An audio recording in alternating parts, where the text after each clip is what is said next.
Live from Atlanta, Georgia, it's the Zach Ballinger Show, where we help you find your direction through passion and purpose. My name is Zach Ballinger. I'm your host. Thank you guys so much for joining us. Today marks another episode to our career library. As you guys know, we're building this library with informal interviews for you guys to learn about careers across North America, to discover something that you would like to actually do with your career. Two ways you can engage the show. YouTube, we are streaming live. So if you've got any questions for me and my guests, pop them into the comment box. We'll make sure to get to them. Always, before any episode, Zach at zachballinger.com. Email me with those questions. Without further ado, Dr. Douyon, thank you so much for joining the show today. Thank you for having me. I'm looking forward to our conversation. I look forward to it too. Can you tell us about your career? So I'm a neurologist. I'm a board certified neurologist, and I'm also an epileptologist, which means that I further subspecialized in seizures and epilepsy. Wow. And what got you into medicine? So I think for a lot of people, the things that triggers your passion tends to be something personal. And for me, it was when I was younger. I had a cousin who had epilepsy, and she ended up growing out of it. But then also, as I got into my teen years, my grandmother developed Alzheimer's disease. And as difficult as that was to see somebody deteriorating before your very eyes, it also made me really appreciate the beauty of the brain, and how when the brain is working really well, how everything falls into place. And so that's really what started my passion. It's awesome. Wonderful story. Now, tell us about what you like about your job. What do you love about it? Yeah, so for me, it is that when somebody has a neurological disease, it impacts every aspect of their life. So it's not like, high blood pressure where, you may not even feel it until sort of the high blood pressure starts causing damage to your organs. Neurological diseases impact the way that you feel. They impact your emotions, your cognitive states, so your ability to think. They even impact your physical well-being. And so when I'm working with people, I really get a chance to significantly improve every aspect of their life by taking care of some of the symptoms that they have, by taking care of the neurological diseases that are affecting them. Wow, that's so cool. And now, I probably know the answer to this, but I'll go ahead and ask you anyway. What's some of the challenges to your job, that somebody may think, well, I want to be a doctor, but they really need to know the difficulties of being a neurologist? Yeah, I think the most difficult thing is when you see somebody that maybe you feel like you can't help, that you can't significantly improve their lives. Because sometimes neurological diseases can have really poor prognosis, right? Or somebody can just be deteriorating as their brain or spinal cord starts to deteriorate. So that can be really, really difficult. And so for me, I'm really lucky because as I've gone through my career, as I've learned more about the brain, I really implement the fact that our brains are constantly changing, constantly evolving, and it's doing so with every thought that we have, everything that we do physically. And so I'm able to teach my patients that, and that the thoughts that they have are just as important as the treatments that we decide to come up with to help them. Your journey, and I've never asked this before, but I've been blessed to have many doctors that come on the show from different specialties and just share their journey. But, you have a long road ahead of you after you graduate college. Audience is well aware of that. A lot of them aspire to be medical doctors. How do you know? I get this question from college kids a lot. How do I know if I'm smart enough to do it? So that's a really great question, right? Because a lot of the process to getting into medical school is weeding out people. And so, you don't have to be great at organic chemistry or biochemistry. And in fact, a lot of what makes people really amazing doctors is the fact that they can connect to people really well, that they empathize with people really well. And so when I'm looking at the CVs or the resumes of doctors that I may be hiring or nurse practitioners that I might be hiring, everybody tends to have the same qualifications, right? They took the same tests. They all are doing research. And for me, what stands out most are things that have nothing to do with medicine or science, right? So once I was looking at the CV of a potential doctor that we were going to hire, And in it, it said something like she played piano for the Lion King musical. And I was just like, oh my God, that's that is amazing, right? And that tells me so much about her. It tells me she's able to retain a lot of information, right? She's good under pressure, that she works incredibly well in a team. And so those things are equally, if not more important than whether you're good at biochemistry. And frankly, as a neurologist, I'll tell you that everybody is smart enough to do whatever they want. You just really have to believe in yourself, right? So taking a test doesn't really determine just how smart you are. And that's coming from a brain doctor, guys. So should tell you a lot. So now let's talk about, for my audience, a lot of them might aspire to be a neurologist. What does that look like? We've laid it out here before, but I think it's really important. Tell us about the educational credentials and certifications that you have to even get in this field. Sure. So you've got to go to college and complete college, right? You don't necessarily need to major in the sciences, but there is a minimum science criteria that you need to fulfill. And then after that, you've got to take your MCATs, which is a standardized test that all potential medical students take. After you do that, you apply for various medical schools. And once you're in medical school, they're basically telling you what you need to study for the next 4 years, right? I often say that, one of the not so great things about going into medicine is that you can actually go your entire career without having to do much thinking for yourself, because the path is sort of laid out, right? And so that's a scary thing to think, right? Because they'll tell you in medical school what you need to study. They'll tell you what clerkships you need to do. So in your third and fourth year, following certain doctors in the hospital, following certain specialties on their rounds, so that way you're sort of learning in that atmosphere. And then once you decide what specialty you want to go to, then it's applying for that specialty. And when you apply to be for a residency in neurology, you also have to do an intern year. So you've got to do a full year of internal medicine, which is, high blood pressure, obesity, diabetes, high cholesterol, heart disease, and treating those patients both in the hospital as well as in the clinic. And then once you complete that year, then you do another 3 years of residency. So just specializing in neurology. And if you decide to, after you complete that, you can further subspecialize in one of the subspecialties of neurology. So like epilepsy, like I did, stroke, multiple sclerosis, dementia. And then after that, that's when you start your real job.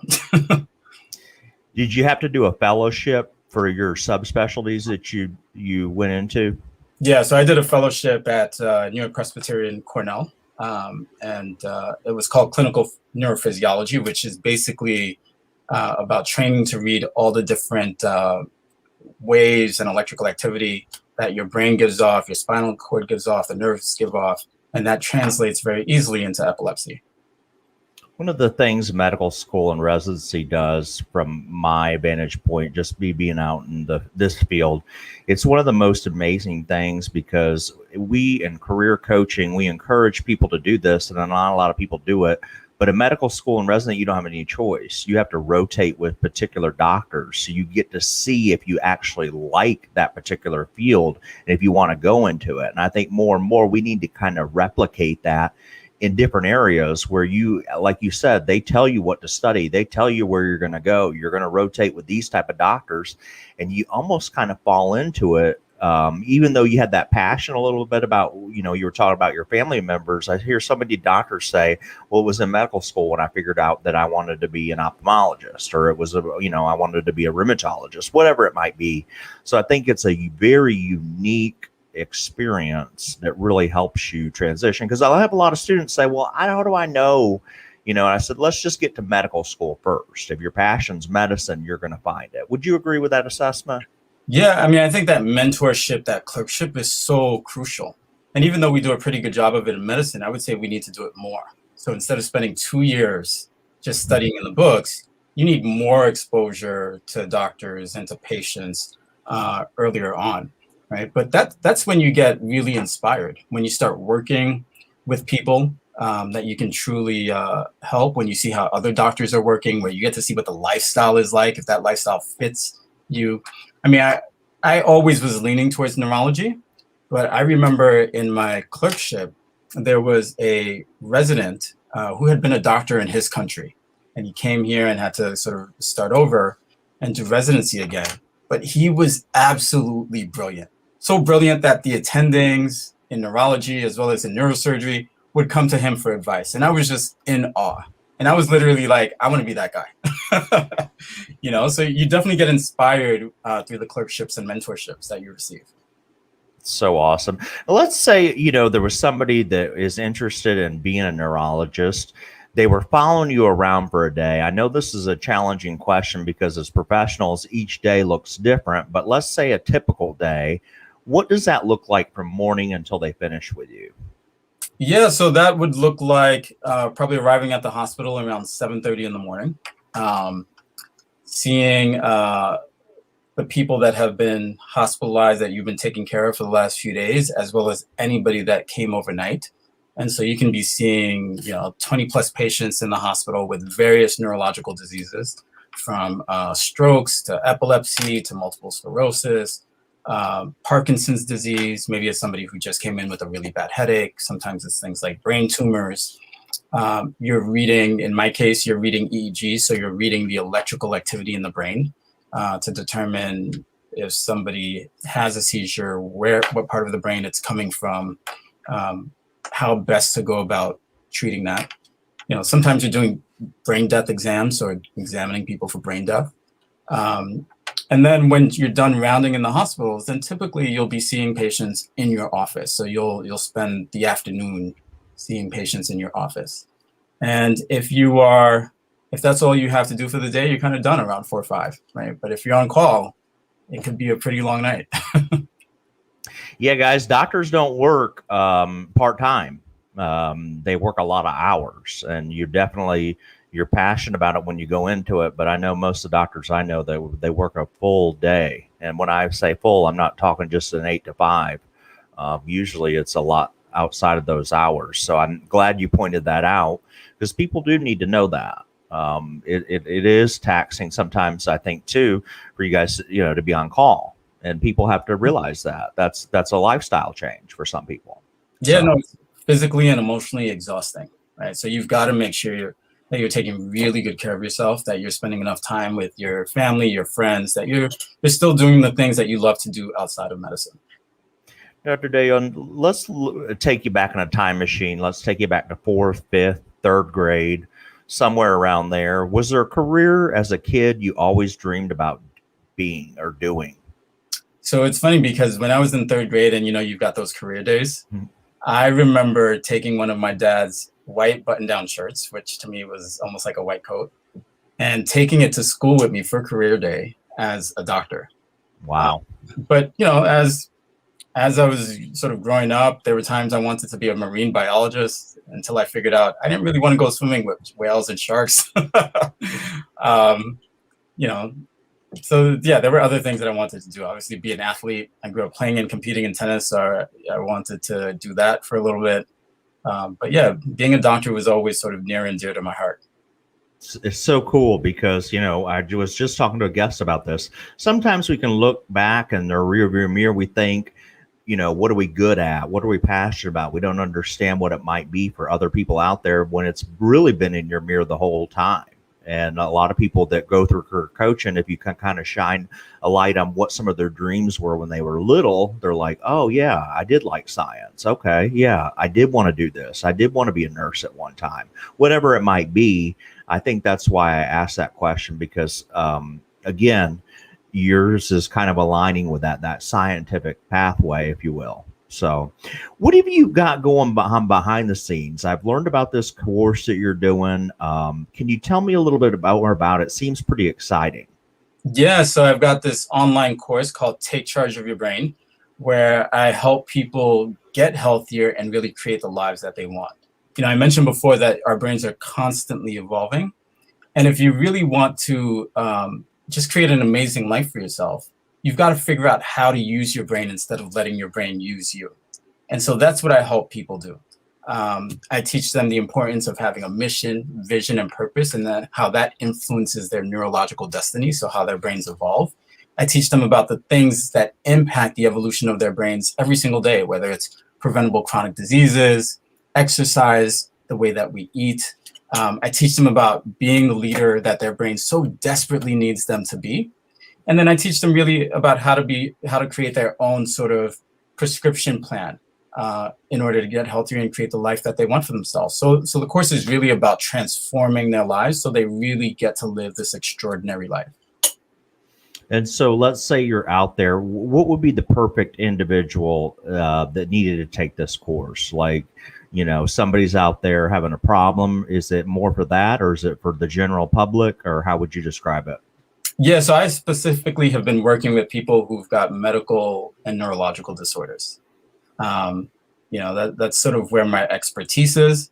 Although a lot of people who don't have those disorders are like, we want to take the course and they've benefited too. but that's who I've been working with. And how long is the course for, just in case somebody's interested out there? Yeah, so you can actually do each module of the course weekly, and there are 4 modules. So you could, in theory, do it in 30 days, but people have access to the full course for 1 year. Wow, that's cool. Now, where can people find this, and where can they find you or connect? Yeah, so they can find the course on my website, which is www.inlebrainfitinstitute.com. So INLEBRAINFIT institute.com. They can find me on Instagram at philippe.md. They can find me on LinkedIn at Philippe Douyon, MD, or Facebook. It's the same. Or they can email me at philippedouyon@gmail.com. I had a college student out there who just the other day who asked me, he wanted to be a neurologist and he was looking to meet with someone. Isn't that nice? If you guys are out there listening, what Dr. Douyon just offered is, you know, is Instagram. How many doctors are willing to do that? That's so cool. So, you know, if you're out there, follow him on that. If you're interested in the course, hit him up. And we'll make sure to link to the website in the notes as well for you guys. We did have a couple of questions that did come in, Dr. Douyon, and I was going to have you try to answer them as they came in. So one person says, do you do surgery? So as an epilepsy specialist, there are times when I'm in the surgery. I'm not doing the one cutting, but what I'm doing is letting the surgeons know where it'll be safe for them to cut.